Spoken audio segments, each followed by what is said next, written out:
They say there are winters so cold out on the high plains that even the wind forgets your name. I remember one such winter, a blizzard that bit down to the bone, and a night when a man who'd watched me burn nearly let me freeze.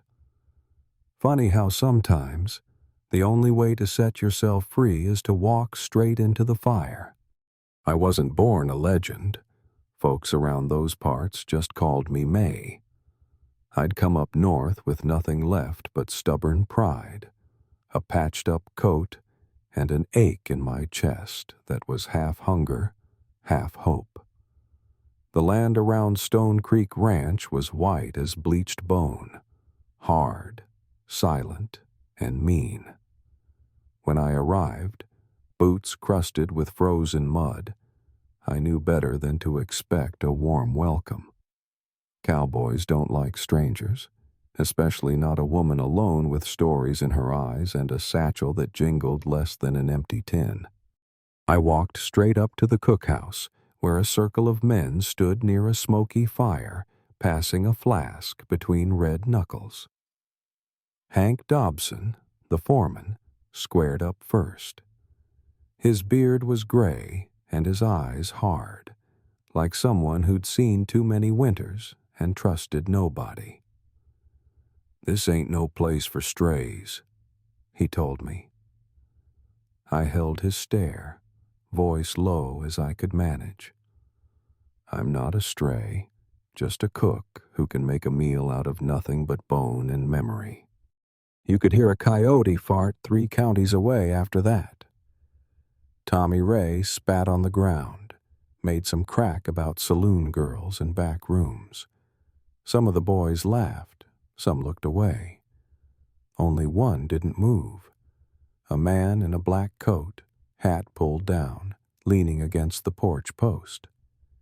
Caleb, I'd learn later. He didn't say a word, just watched. Hank told me I'd have to prove myself by morning, like he was doing me a favor. I nodded. "I'll need flour, salt, a dry towel, and a little respect." He grunted. "We'll see about that last part." I stepped into the cookhouse, colder inside than out, stank of grease gone bad, rusted pots on every shelf. I rolled up my sleeves and worked till my hands burned, making biscuits so hard they could break a tooth but hot enough to thaw a cowboy's soul. I cooked, I cleaned, I scrubbed the table and swept the ashes without being told. Next morning, 15 hungry men dragged themselves in. First, they grumbled. Someone asked if I'd poisoned the beans. But by the 3rd day, every plate came back clean. Hank just raised an eyebrow and handed me a sack of flour. In ranch language, that meant, "You're in." Thing about men like those, they don't hand out respect with their breakfast. You earn it one burnt biscuit at a time. And you take what kindness you get, even if it comes in sideways. That first week, I noticed Caleb always in the background. He'd carry water without being asked, stack extra wood by the stove, leave a new bar of soap when mine wore down to a sliver. Never said much, just tipped his hat and kept his eyes low, like he was hiding something from both of us. I didn't trust silence, not after the places I'd worked. The Rose Bell, down in Willow Bend. Folks called it a saloon, but most girls learned quick that men with dust on their boots could turn mean after dark. I cooked there for a year, kept my head down, tried to be invisible. But one night, a big merchant tried to drag me upstairs. I stood my ground. Eyes forward, spine straight, didn't flinch. Some men watched. None of them helped. I carried that memory north with me, like a stone in my pocket. Turns out, I wasn't the only one. Caleb recognized me before I knew his name. I saw it in the way he kept his distance, the way guilt sticks to a man's shadow. He wasn't cruel, just quiet, That's sometimes worse. The coldest nights, I'd lay awake on my cot near the stove, wondering what people saw when they looked at me. A cook, a stray, a leftover from someone else's story. Truth is, I didn't much care anymore, but it still stung when Red Callahan, fresh back from town, started running his mouth about what he'd heard in Willow Bend. "Girls like that," he said, "never just cook." Laughter, some sharp, some uneasy. Men get cruel when they're bored and snowed in. The next morning, the kitchen went quiet as a grave. Nobody'd meet my eyes. No one helped with water or wood. I set my jaw, kept working. No sense arguing with old ghosts. But Caleb heard every word Red said. He didn't laugh, didn't join in. He just stared at the fire, fists clenched tight. That afternoon, Red tossed out another slur, louder this time, and before I could even turn around, Caleb's fist caught Red square on the jaw. Red went down hard, blood on his lip, curses on his tongue. "Don't talk about her like that," Caleb said, voice like gravel and ice. He didn't look at me, just turned and walked away. That night, someone left a basket of eggs and cornmeal at my door. No note, but I knew. Sometimes the best apology is a quiet one. The days blurred, snow deeper, nights colder. Caleb and I slipped into a strange rhythm. Silent coffee poured before he came in. Extra firewood always waiting. We barely spoke, but the air between us was heavy with words we didn't say. One evening, I slipped on a patch of ice, went down hard, breath knocked from my chest.